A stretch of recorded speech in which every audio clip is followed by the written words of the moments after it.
बिस्मिल्लाहिर्रहमानिर्रहीम। अय्याका नअबुदु व अय्याका नस्तईन।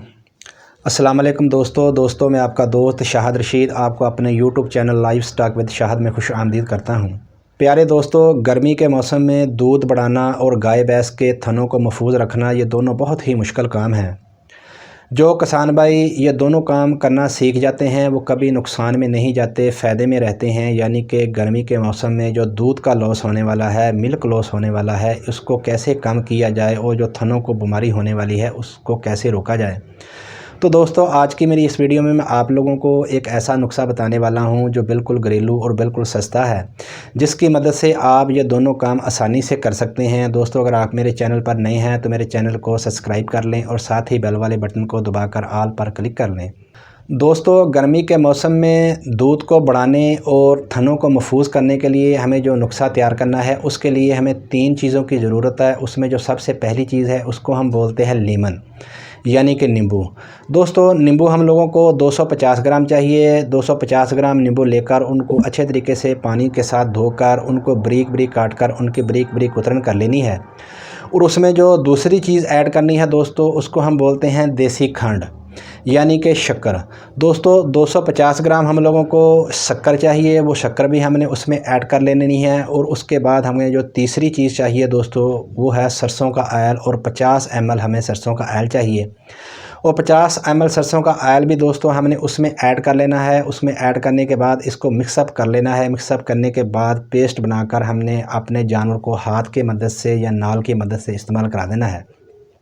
दोस्तों, अगर आप इसको शाम के वक्त इस्तेमाल कराना चाहते हैं, जब आपका जानवर खा पी कर फारग हो जाए तो आप उस वक्त इसको दें। अगर आप इसको सुबह के वक्त इस्तेमाल कराना चाहते हैं तो जब आपका जानवर खा पी कर फारग हो जाए तो उस वक्त आप उसको दें।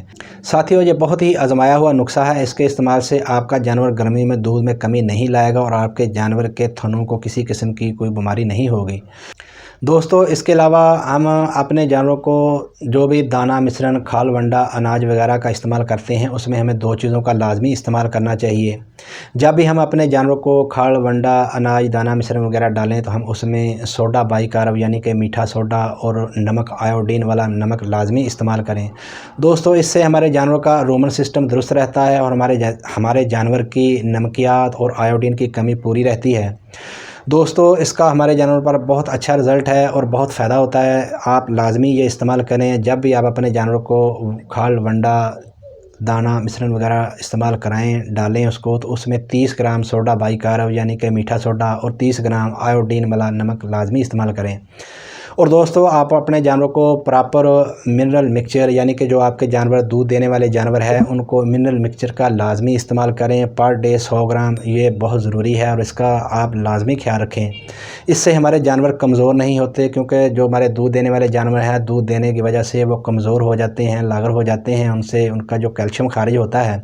और जब हम उन पर ये मिनरल मिक्सचर इस्तेमाल करेंगे तो उससे उनकी जो फास्फोरस और कैल्शियम की कमी है वो पूरी रहेगी, तो उससे हमारे जानवर कमज़ोर और लागर नहीं होंगे। तो दोस्तों, ये बहुत ही ज़बरदस्त नुस्खा है। आप इंशाल्लाह इस्तेमाल करेंगे तो इससे आपको बहुत ज़्यादा फ़ायदा होगा। तो साथियों, इसी के साथ मैं आप लोगों से इजाज़त चाहता हूँ। वीडियो कैसी लगी लाइक, शेयर और कमेंट्स ज़रूर कीजिएगा। अगर इस वीडियो के मतलब आपके मन में कोई भी सवाल हो तो कमेंट्स कीजिएगा, मैं आप लोगों को उसका जवाब दूँगा। अल्लाह पाक आपको सेहत और तंदुरुस्ती दे। अल्लाह हाफ़िज़।